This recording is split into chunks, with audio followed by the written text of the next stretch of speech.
Hello, gang. A day late, he says, trying to remember the date, but the 80th anniversary of Operation Barbarossa commencing was yesterday morning, June 22nd, 1941.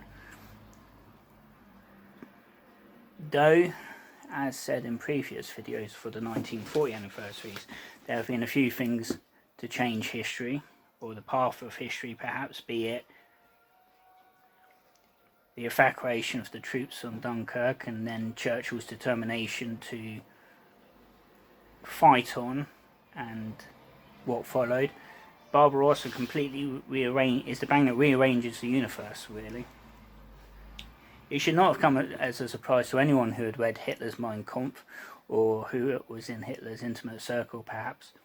Russia or the Soviet Union was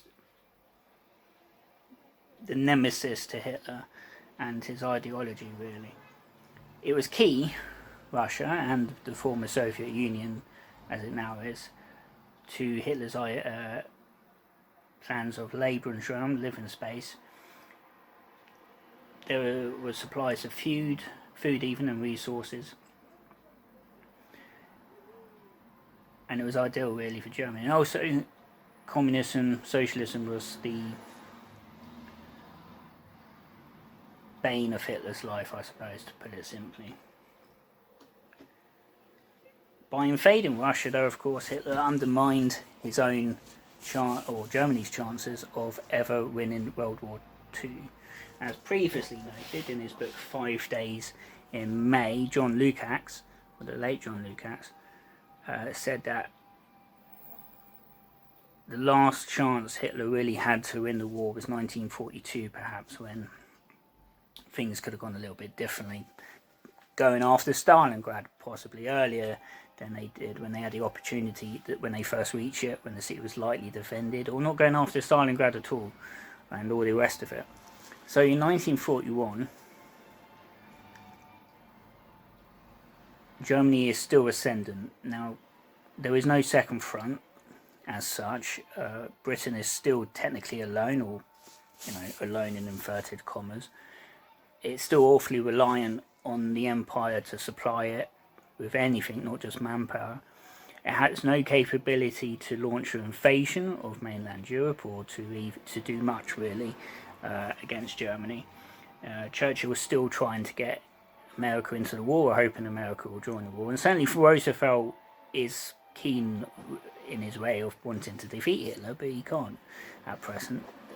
Americans still largely want to stay out of a conflict that is thousands of miles away and has no consequences to their lives at present. Stalin, right up until D-Day, you might say, ignored any intelligence, it seems, that was coming his way. Britain had been warning Russia in the days and weeks up to the invasion. A German defector the day before was probably with very good reason ignored, even though he was accurate. And it seems from what I've read, certainly, be it in the likes of Richard O'Free's Russia's War, Roger Morehouse's The Devil's Alliance, and other books, to sort of correlate her opinion, that Stalin was generally believing in Hitler possibly as an ally, or just thinking that Hitler was not stupid enough, and yet Germany, in its way, was worried that at some point after the non-aggression pact, and certainly after the fall of Poland, that Russia might try and invade. I mean, they were, by carving up half of Poland, Russia was certainly a lot closer to Germany by the end of the invasion of Poland in 1939 than it had been before the war started.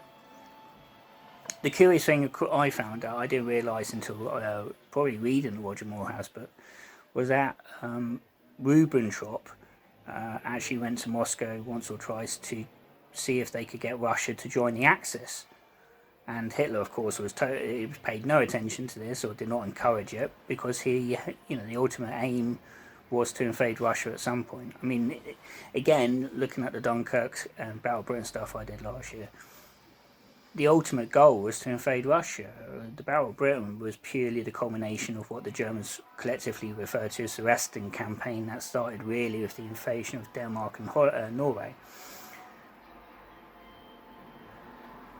Again, as a curious what if Russia had joined the Axis and Hitler never attempted to invade his ally then, certainly would have caused a lot of issues for the Allies, put it mildly.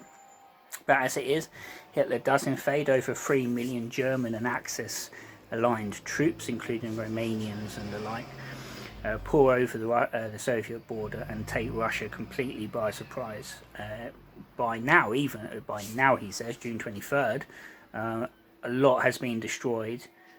Hundreds, if not thousands, of aircraft on the ground. Thousands of men have been captured or killed. The Russians are in headlong retreat in places. It's like 1939 and 40 for Germany again. The Blitzkrieg is working. And looking ahead, of course, if we go beyond the anniversary, 1941 could have been the year that the war ended in a way, or at least Russia was tied down. The original date of Barbarossa was meant to be in May, and what was going on in Greece prolonged it. So assuming that extra month made a difference, it's possible, and of course this is where hindsight and all the rest of it probably is not something to talk about, but we will anyway, that extra month could have allowed the Germans to take Moscow. There was momentum in 1941, and then of course the coming of winter, when the Russians launched a counterattack, that was one of the first major setbacks of the campaign. And then, of course, by the end of next year, 1942, he says, Stalingrad started. So the beginning of the end. Barbarossa eventually undid everything. Barbarossa was the end of the Third Reich. It's Third Reich writ large. It was not materially ready for World War II. The Navy certainly wasn't ready. The Luftwaffe didn't have a long-range bomber. The army was still largely horse-drawn. There's 1,001 things if you read any bit, like James Holland's War and the Rest books, which sort of gave me a new view of the Battle of France. That technically the Britain and France could have turned Germany over if they hadn't been so consumed by panic in places. But anyway, as far as this goes, Barbarossa started also the much more uglier side of the war. Now, granted, the invasion of Poland saw some absolute scenes of carnage, and since the occupation started, what is now known as general government, there's ghettos and forced relocation of Jews and the like. And during the invasion of France, there were the 2 separate massacres of British soldiers by SS troops, and so on and so forth has happened in the occupied territory since. But Russia, those invasions still, and the occupations were still largely within the rules of war, Geneva Convention and all that. The invasion of Russia and the Soviet Union as a whole saw the start of there were no rules, and until the invention of the gas chambers in the next year or so, massacres were carried out by by guns or hanging, and that is time consuming for an occupation force. But it was not, of course, strictly the SS. The army were culpable in places. And as I say, you rearranged everything. There were still, I sometimes think that, I once said to somebody that if it were not for Hitler, this world might be quite different. And, there's obviously thousands and thousands and thousands of things that have happened since the end of the Second World War that have changed human history, possibly.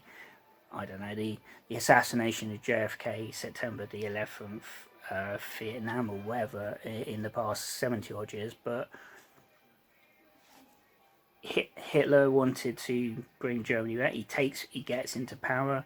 He changes Germany's history. Therefore, he does things like the Anschluss, Poland, invasion of Russia, and then that's all had repercussions because Russia then ends up was the Eastern Bloc, and there's NATO and everything. And I was reading when Crimea was annexed by Russia a few years ago, 2014, that there's a certain group of people in Ukraine that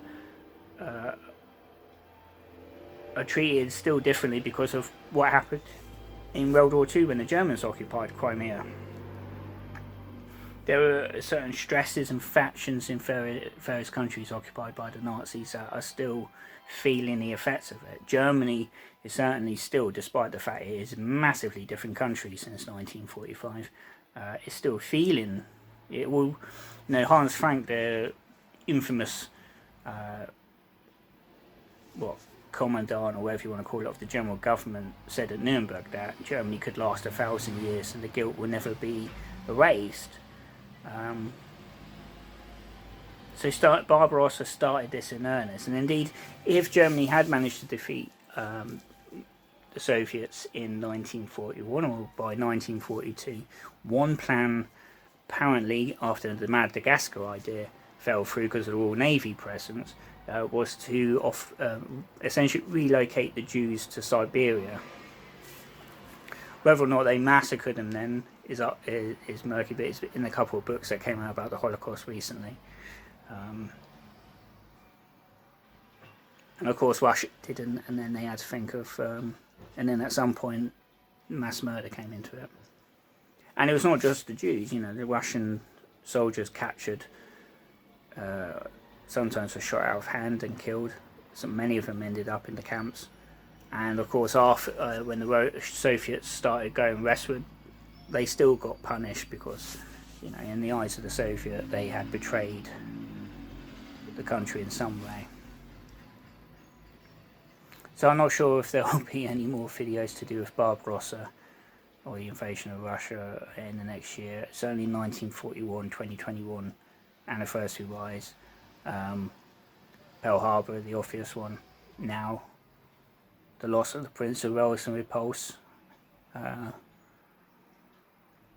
But then next year's the Falklands 40th, which I might do stuff if I'm, depending where I am at university.